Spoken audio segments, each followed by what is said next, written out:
Hey everybody, let's talk about this big eclipse that's happening. This Aries eclipse that is happening on April 8th.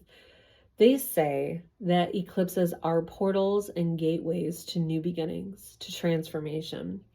And as astrologers, what we do is we look at where the eclipses land in your chart for that year, and that shows us where new beginnings are trying to come in.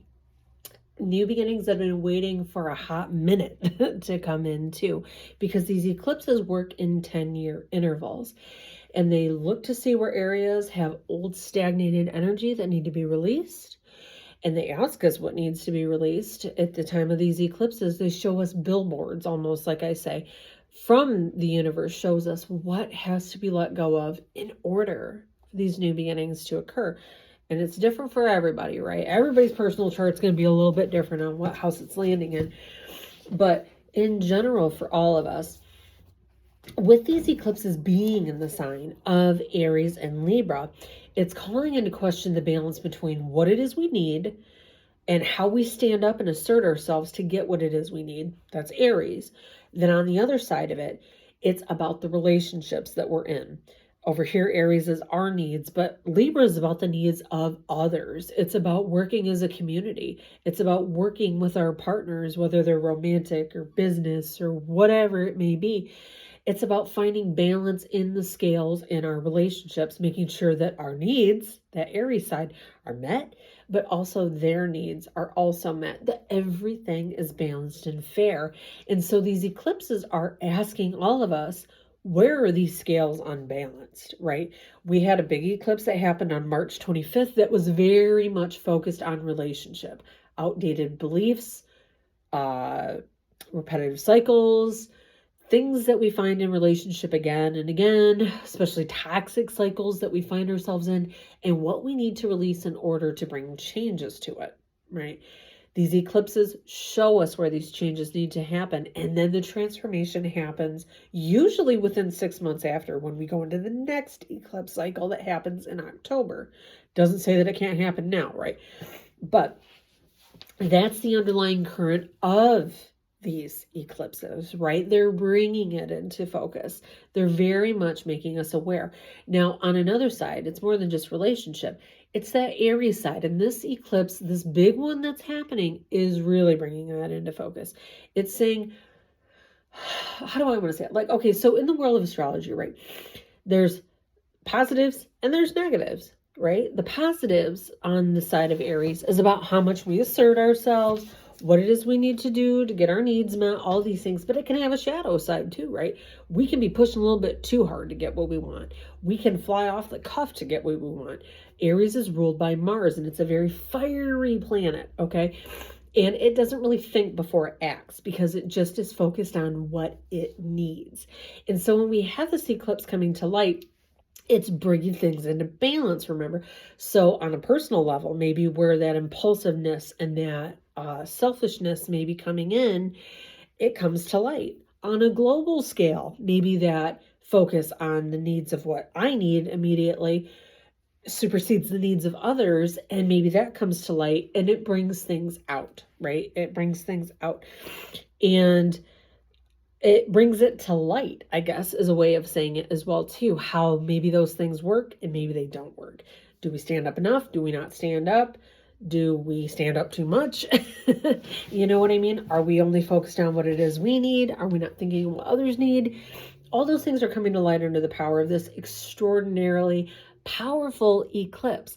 And I think it's very much bringing that into focus, because this is the biggest eclipse of our lifetime, where we get to see it for the longest amount of time.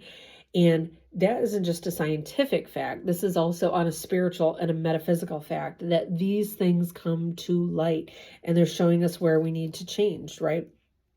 These epiphanies and these sudden unexpected surprises may be coming with it as well. And I know there's a lot out there. There's a lot of fear being pushed out there about things that could happen, and the world crashes and burns, and who knows, right? Who knows what these energies are? I look as an astrologer and I see that this world is under massive transformation. We've seen that since 2018.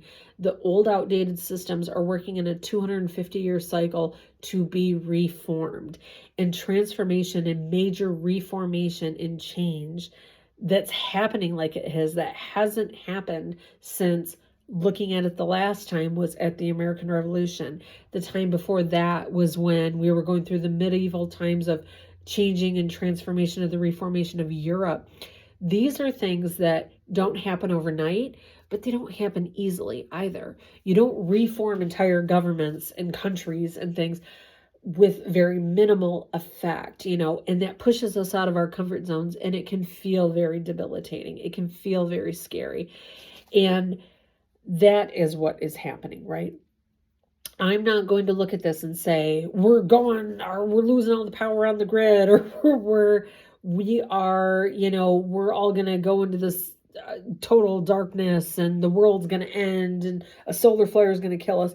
Nobody knows that, right? Nobody knows that. And if anybody says they know it, they're full of shit, honestly, because none of us know. What we can do is be aware and cognizant that change is coming.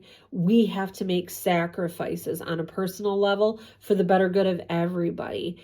And we will get the steps we need when we need them. We have the power in ourselves to make change, but we have the power in ourselves to be strong and make changes if they are necessary, right? So whatever the universe may be bringing our way, know that we are equipped to handle it. And I look at this more so as epiphanies and sudden changes that transform our lives, that take the old wounds of the past and we use them for healing and moving forward. Why I say that is because the day of this eclipse on April 8th, we have the sun aligning with Chiron out there in the sky. What is Chiron? Chiron is it's an asteroid. And it represents our life's greatest wound. In your birth chart, it's going to show you where you get injured again and again, but you keep trying again and again to heal it. And when we work through our wounds, that's where the growth and the expansion of our soul occurs, right? Because we're not going to shy away from it. So to have this energy of this eclipse that's trying to bring these new beginnings in our lives, aligning with Chiron, it's saying, where have we limited ourselves before? What do we need to do to heal the wounds of the past? We are gaining awareness of our healing journey in this process of Chiron aligning with this eclipse. It's saying, where are we ready to move forward? Aries is the sign of springtime. It's the first sign of zodiac. So it represents where we have to open the window to let in the spring's fresh air to bring healing. And with it being aligned with Chiron, it's saying we're going to find this healing by going through the wounds, right? We are ready to look at those traumas of the past, and we're ready to move forward and say, I am no longer going to let this affect my operating system. I'm not going to let this interfere with me moving forward, right? I see the eclipse not being of death and destruction and endings to the world. I see it as being an ending to the way that we have operated, the places of hurt that we are coming from and operating on a personal level, all the way up to a global level, right? And that the universe is trying to bring change and shift. And this is just one of the major factors this year that are trying to usher in the new beginnings. And, in astrology, they've always said that the countries that actually visually see these eclipses are the ones going through the most major transformation. And the path of totality is going over North America, where we also are going through this transformation of Pluto going through Aquarius, like the last time was in the American Revolution, where the United States was founded. We're in that process again. We're ready to reform. We're ready for the new on a country scale, but also on a personal scale, where there's more transparency, where there's more democracy, right? All of these things that we were founded on, they're coming to light again to say, remember, this was the reason for being found. Let's get it going again here. So these eclipses are bringing that to light. Let's access it. Let's stand in it. And let's know that we don't have to be scared, that we are here to be strong and that we have massive changes waiting on the other side. Thanks so much for watching.